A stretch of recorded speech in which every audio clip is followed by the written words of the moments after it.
Hey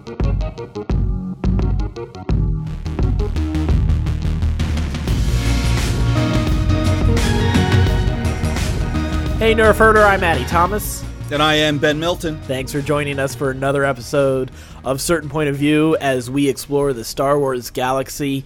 We will get to that in just a moment, but I just want to remind you, you can go to our website and check out all the podcasts that are part of Certain Point of View. We're developing a little bit of a network here. Ben and I and our friends like Case and Matt and Jeff and J. Mike and Corey. Well, we got a bunch of shows that we're doing, everything from D20 adventures to talking about video games to rewriting movies, all sorts of stuff. You can find that on our website, certainpov.com. And while you're there, be sure to check out Maria Monzon. She's my insurance agent. I got her as a referral from actually her husband, who I work with, and she's been such a great help with actually 3 different insurance policies that I've needed to take out. So if you are looking for insurance, or if you're looking, or if you know a friend who's looking for insurance, be sure to check out Maria. She is I cannot sing her praises high enough as far as what she has been able to do to help me with that process, and just kind of just great customer service and just a great guide. You can find her information on our website under the support section if you go to our website, certainpov.com.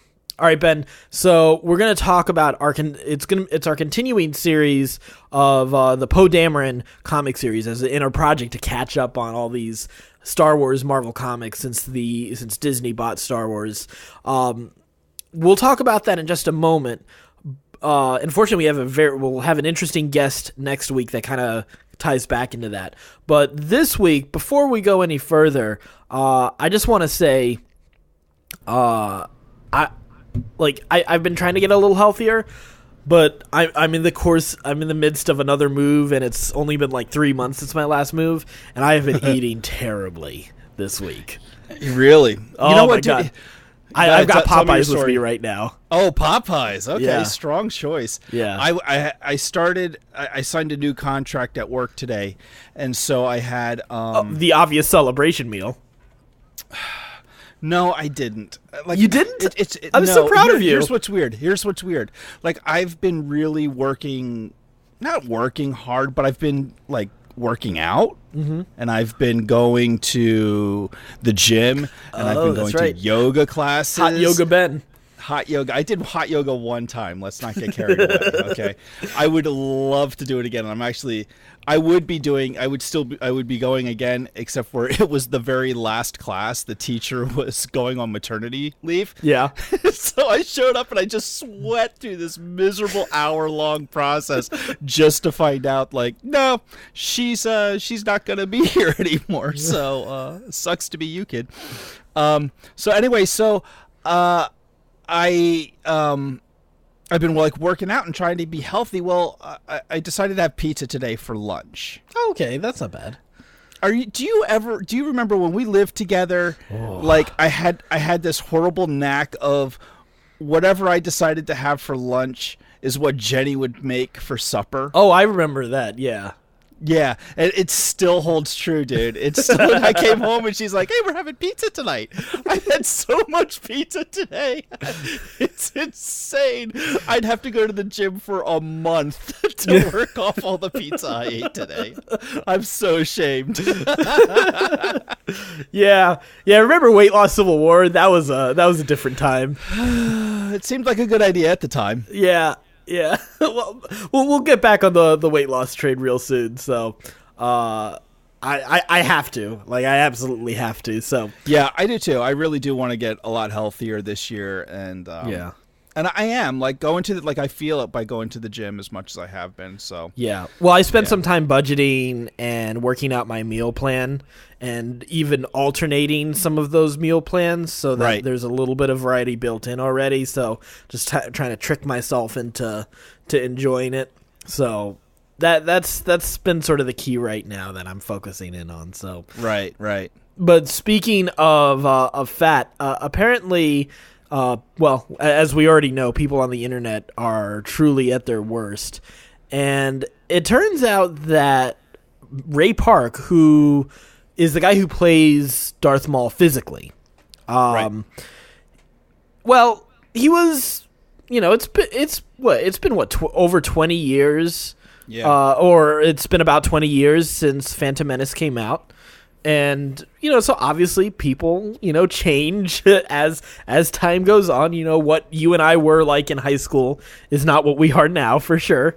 Like Most definitely. I was maybe less than a third of the man I am right now. So yeah, it's kind of like, well, you change. But apparently people have been fat shaming him online. People have been making fun of how like that he was a little chunky, not like he's not fat. No. But what you told me about this. Like, what on earth is happening here? So I was thinking about this, and I was I had to back off the mic. I just realized I've been overmodulating this whole time. So I think what happens is, like, we saw him 20 years ago, and we remember him that way, right? And then we had the Clone Wars, and especially Rebels, and the way that he was drawn, especially in Rebels, he's drawn very thin, gaunt, snake-like, and like when I think of him, I think of like being like he's thin and agile and quick, like that's his ability. So Ray Park was in his early 20s when he did that role originally, and he looked like that because he was a young man who was hungry and who was working out constantly. He's 20 years older now, roughly, and at the time he said that he was recovering from hip surgery when they filmed that. So he wasn't he said he was working out a couple hours a day, not like 12 or 15 like he had been when they shot the role originally. Right. So I mean, like, you put on 20 years and then like you can't work out like you used to. Of course you're gonna look a little bigger. But I went back and I watched the scene. He's not that much bigger. Like, he doesn't look that different. You see it in his face. He doesn't look. Yeah. Yeah, exactly. You see it in his face, and that's about it. But that's enough to like make you. Because at first, like, my thought was like, yeah, he does look a little chunkier than before. He does. He absolutely does. But that's fine. Like, yeah. Why do you care? I kind of liked that he looked different. And he's a mob boss at this point. Like, have we, like, how many skinny mob bosses do you see? Like, not a lot. Maybe that should be a thing. Right? Maybe that could be a thing. We need to write that down. The skinny mob. Sounds like a bad sub. It does sound like a really bad sub. Subway $6 skinny sub boss. I don't know. Like, it seems ridiculous. Who was it that posted it? I retweeted it. It was Boogie had tweeted a thing about how they're doing research and finding out that, like, basically social media brings out the worst in us. Like something where it's one of those studies where you go, no shit. Like, of course it does. Right. It's like, oh, hey, like, cocaine's addictive. Oh, really? Oh, okay. I'm glad we spent $7 million to figure that out. It was one of those kind of studies, but it's true. I mean, and I think that's the other thing that's kind of happening here is people are just assholes online. They can't help themselves. There's no consequences for what they say. They have a platform that they feel like they can say whatever they want to, and there's no consequences for what they say, and they're trying to make a name for themselves or do whatever. And I mean, they say dumb stuff, and I've done it. You've never done it, which I'm very proud of you for. But I've done it plenty. And, wait, have I really not done it? I don't remember you saying anything too stupid. Yeah, I guess. Yeah, well, I'm not as you're quick pretty to conservative. Post. Yeah, you're pretty conservative. Yeah, and not in a Nazi kind of way. I try to. You legitimately do have black friends. Thanks. I try to be a little bit more conscientious as much as I can. And sometimes that freezes me in action too. So, like, there's a flip side to that. So yeah. I don't think it's really anything too big a deal. But it's like, really, like, this is what we're bitching about, right? There's just something about that small vocal minority of angry quote unquote Star Wars fans that is so repetitively annoying. Like it's the same shit over and over and over again, and it's exhausting. It's absolutely exhausting. Yeah. So, well, let's move on from the annoying fans, because that's a repeated theme on our show. So, no wonder we're not growing. No, I'm kidding. Yeah. I think we picked the wrong topic to podcast about, Ben. It all makes sense. You know what? It's true. It's like since we've done this, like I've liked Star Wars less and less and less. I wouldn't go that far, but these people, I'm so tired of them. There's the faction of fans that I don't like. Yes, I still love Star Wars. I do still love Star Wars. I think it's amazing, and it's such a fun universe and place to tell stories in. But God almighty, the people sometimes. Well, speaking of that universe, Poe Dameron, Volume 3. We are continuing with our series on reading the comic. Ben, what are sort of your thoughts right now with what we read today? I didn't like this one as much as the first two. Yeah? No, I'd already seen Speed. I've seen that gimmick done a dozen times since Speed. Yes. I thought it was pretty lazy, to be perfectly honest with you.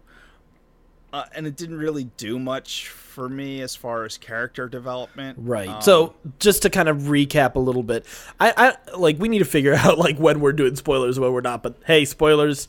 Volume 3. On this one, we're going to do spoilers on Volume 3? Yeah, we didn't do spoilers last week. So what ends up happening is they do a Speed thing where they try to steal a ship, but the Empire beat them to it, rigs the ship so that they have to continuously accelerate, or because as soon as they stop accelerating, the ship is rigged to blow. It's literally Speed. Yeah, I agree with you. That didn't do a whole lot for me. I was kind of I got tired of a lot of sort of the trappings of this plot in this particular volume, but I will say I like a lot of what they're saying and painting the picture of the First Order versus the Resistance, because what I thought what was really valuable in this particular volume is a lot of the questions that people have, that even people who like The Last Jedi and Force Awakens have, are what's the political situation, or what's the picture of the galaxy when it comes to the Resistance and the First Order?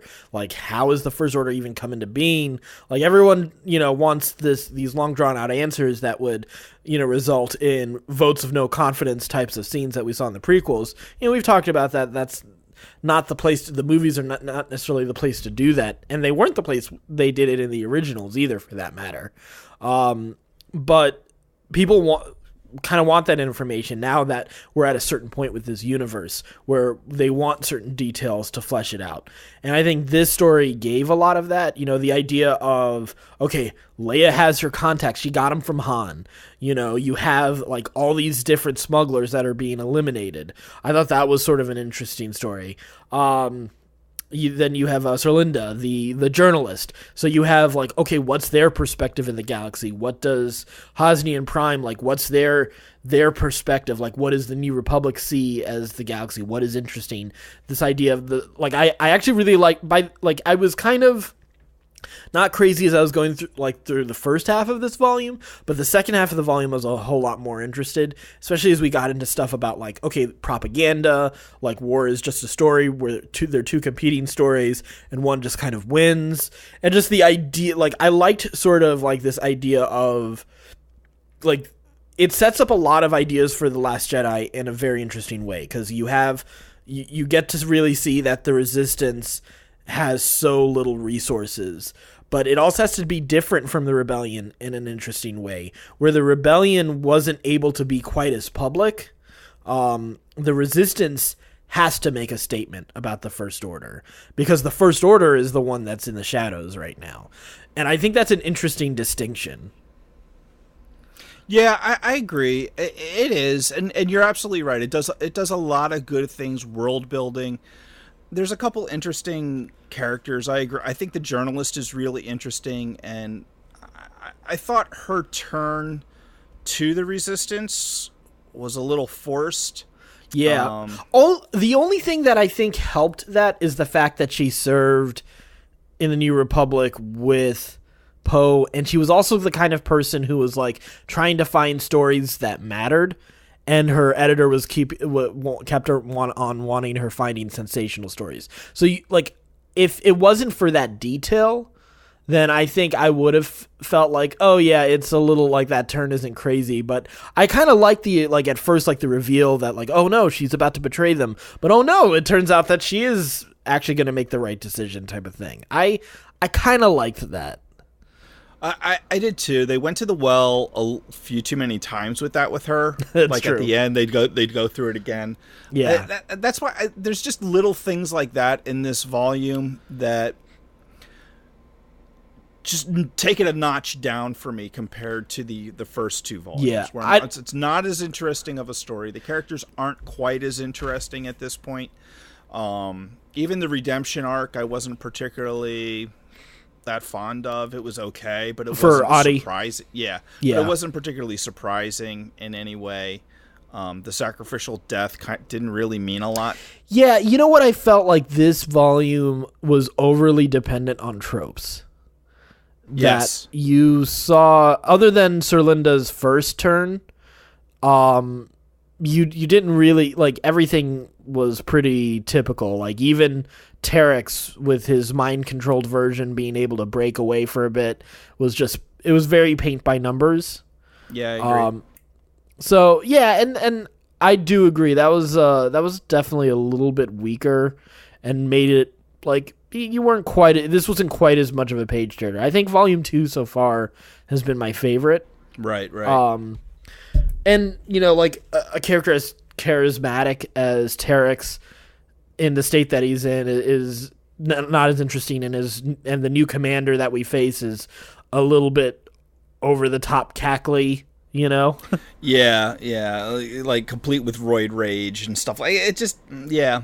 You're right. The tropes, it relied heavily on tropes. It relied heavily on the same gimmick kind of over. You saw the same thing happen over and over again. Yeah. In this volume with characters, and it never really. The only time I felt like there was anything really at stake was with the gas. Like getting the gas for the resistance felt important.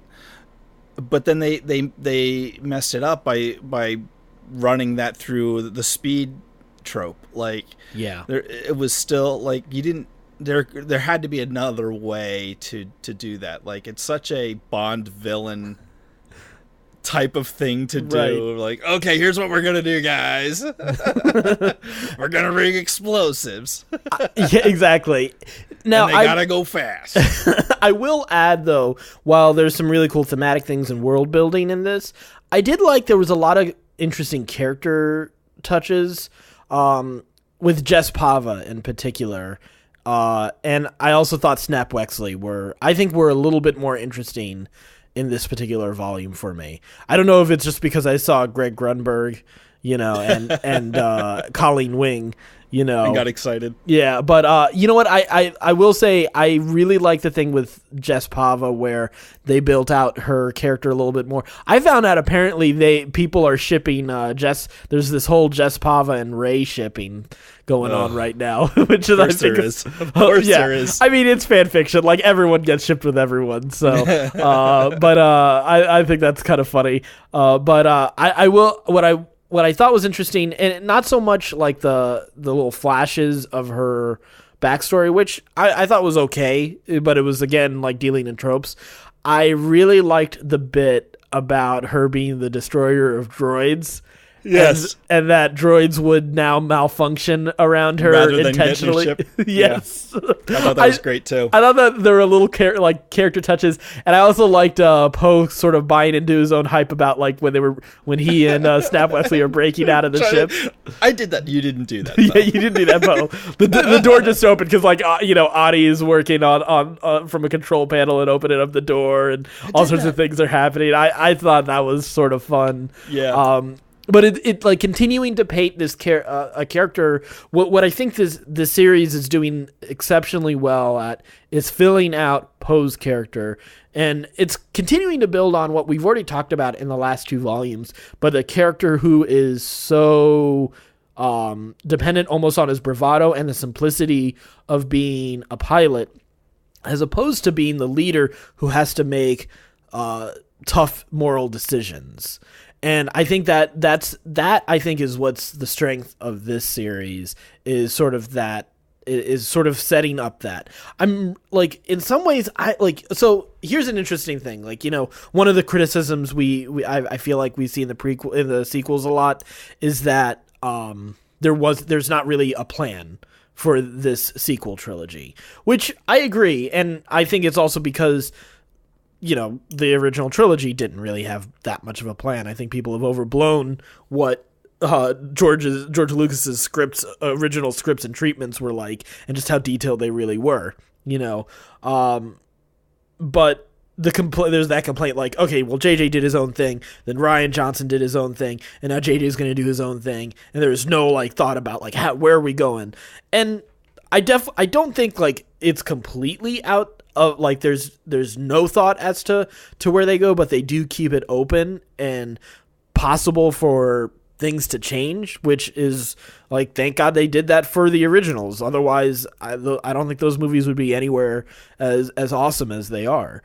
But I'm interested to see, like, when they were working on this series, like Poe Dameron, like, touches of The Last Jedi are so ingrained in this particular series. Like, just the story beats, even though a lot of this is building up to Force Awakens right now in the stage that we're at, like, I have a hard time imagining. Its payoff is in The Last Jedi. Exactly. And because of how much Poe we get in that. I'm really fascinated to see how much input Rian Johnson, along with Story Group, I'm really interested to see Story Group's role in all of this, like how they manage to work this in, because this, I think, is a great example of keeping things consistent and still giving these authors enough creative freedom to do some really cool things in this story. Yeah. That's my big question too about all this is Story Group's role in the comic books and the extended universe's storytelling. Like, I still get the feeling, and I'm curious about this too. Like, is it like, does Kathleen Kennedy has become the keeper of Star Wars? Like, Lucas handed it over to her, really. Like, how much of this is like Kathleen saying, these are the beats I want to that I think we should hit moving forward, and then letting the directors and the writers kind of get to these parts? Or is she just like, hey, I'm the producer, I'm going to put the best people in, and, we'll let the chips fall where they may, and I may have suggestions along the way, but I'm going to let these guys do their jobs because that's what we're paying them to? Or is it somewhere in between where it's like, hey, these are some beats and Story Group's going to help you, but we want to hear your ideas? What kind of collaboration is happening between the artists and the studio to make these stories happen? That I'm really curious about, because you're right. Like, this does a great job of, I wouldn't even say it brings so far, it's really brought anything new to Poe Dameron that we didn't get in The Last Jedi. It just makes it a little more so. Like, instead of doing it in a couple lines of dialogue, it's doing it over the series of a book. But like, I don't really know anything more about Poe Dameron than I really knew in The Last Jedi. Yeah, but what would be interesting is if I had read this when it was current and when it came out. If I'd feel the same way. Well, yeah, because I think what it does is it really builds this picture. Like this really sets up in a really interesting way for the conflict that Poe has, right. Because you have like, okay, well, Poe is like able to accomplish these amazing things again and again. So not only do you hear he's the most amazing pilot, yes, they show it in that opening scene when he takes down all the turrets on the dreadnought. But here you see repeatedly he's had all these moments where he's doing these crazy heroics and he's pulling them off successfully. Just this like the same type of things that we saw Han and Leia and Luke and Chewie do on the first Death Star. Just that crazy type of adventure where they just barely get out alive. So it's cool seeing that here. And because they've already set up for this idea of like, all right, well, Leia is already saying like, Poe, I'm preparing you to be a leader, so that I think that does layer onto it and help it. You don't lose anything because, obviously I didn't read any of these before Last Jedi, and I loved Last Jedi and I understood those, but I think this does like really nail in those ideas. And I wonder, because I would say, because obviously we love Rebels, and just some of what they were willing to do with the Force and sort of expand out what it is and what it can do and what's possible, and the different types of users in the Force. Like I wonder how, like, if you're so bought into the binary view of the Force of Jedi, the Jedi and Sith sort of paradigm, like if that's the only thing that exists to you, is The Last Jedi something that's harder for you to digest? Because I can tell you that now I have friends who haven't seen these and still like The Last Jedi, but I can say at least two friends who I'm really close to and don't like The Last Jedi have not watched a single episode of Clone Wars or Rebels. And I think that's an interesting thing. Like, for them, a lot of the love for Star Wars died with the prequels, It did for a lot of people. Yeah, and for good reason, But yes, it was like millions of voices were suddenly silenced. Yeah, I think it's very. What I find fascinating is like what parts of the lore. Like, there's no definitive way to say like, well, if you haven't seen Rebels, you're not a Star Wars fan, right? Well, for sure. Like, at the end of the day, Star Wars is a set of movies for me. I still think, yes, there's a lot of expanded lore, and for me, I'm starting to really like the animated TV stuff even more than the movies in a lot of ways. Just because I love Clone Wars and I love Rebels. I think it's some of the best that Star Wars absolutely has to offer. I'm interested to see what pieces of the lore you have access to and what you like and what you don't like. I find that sort of a fascinating sort of study into someone's Star Wars fandom. Since like Star Wars is so big now, there's so many things that bring people to Star Wars. Yeah, I'd be curious. I wonder if there's anybody out there, there probably is, who like isn't really that into the movies, but is just like a Star Wars comic book reader. Right. Like, just, I totally dig the comic books and that's all I need. Yeah. Because they always do, like, they've done the comics version of the movie, so they get it there too. That's true. I wonder if there's anybody. We have to look for somebody. If anybody knows anybody who's like specifically a Marvel Star Wars comic book nerd, like that's their number one go-to thing. That'd be curious. But there's plenty of people who love the books and the other expanding universe stuff. I tend to agree with you. I think that the TV shows, the comic TV shows, are the best Star Wars storytelling. Yeah. Not that every episode is a winner, but the fact that you can tell a more in-depth story over a prolonged period of time just gives so much more depth to the characters and to the universe, and it's fun to watch for me. Right. That's really kind of my favorite way to take in Star Wars right now. Yeah. Too. And I will say, like, the comics are getting there for me too. I need to read more books. I've only really read Dark Disciple and the Last Jedi novelization, and the last things I read were the original Thrawn trilogy, and some of the novelizations I read the novelization of the original trilogy. So I have very little. I've ventured very little into Star Wars novels at this point. But I will say I'm starting to especially with the TV shows, have some of my favorite Star Wars moments, and now the comics, I have at least two moments I can name that are up there with Star Wars movie moments. You know, one moment for me that still works incredibly well, as much as it's been over memed and made a joke, is you were my brother Anakin still works for me every damn time. You know, and you know, I think more than, well, you know, Luminous Beings Are We is still my favorite moment in all of Star Wars, and then, you know, the final fight in the Emperor's throne room on the second Death Star. Like those are some major standout moments for me. And following that, The Last Jedi is, you know, Yoda with Luke. You know, we are what they grow beyond. You know, in the talk on failure. Like all of those are like great moments.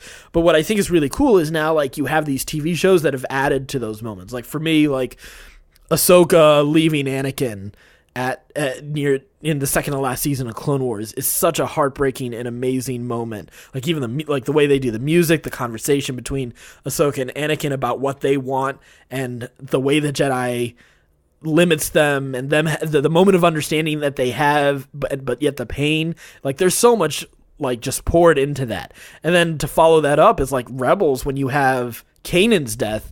Like that moment just, like, that destroys me every time I watch it, you know? It's cool seeing that this universe is powerful enough for all these creators who I think understand, who all understand Star Wars in very different ways, but they are able to add to this lore in very meaningful ways. So yeah, I agree. It's good. I mean, it's a fantastic time to be a nerd, and it's a fantastic time to be a Star Wars nerd in particular. There's so much good stuff already out there, and so much more good stuff coming. Like, at least once a day, I think about the Jon Favreau show and wonder what it's going to be, and when is it coming, and how are we going to watch it, and you know, all the other stuff that's going on. There's so much, because like the new JJ film, I can't wait to see how this trilogy wraps up and what they have in store for us. I have such high hopes and expectations. It's great. It's such a great time to be alive, and it's hard.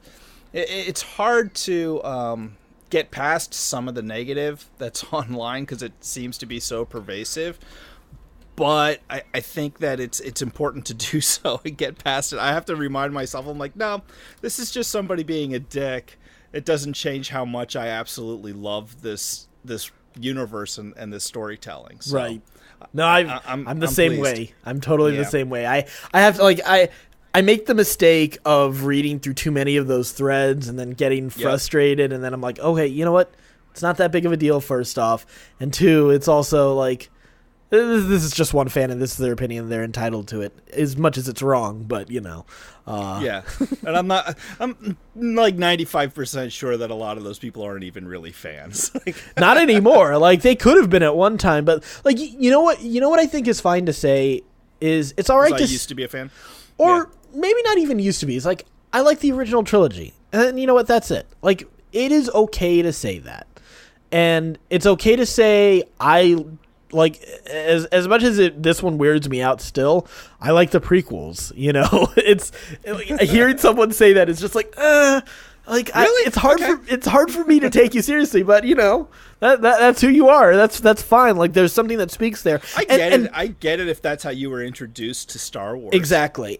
But I think I'll also add on to that, though. There's so much lore that those movies do add that we don't appreciate.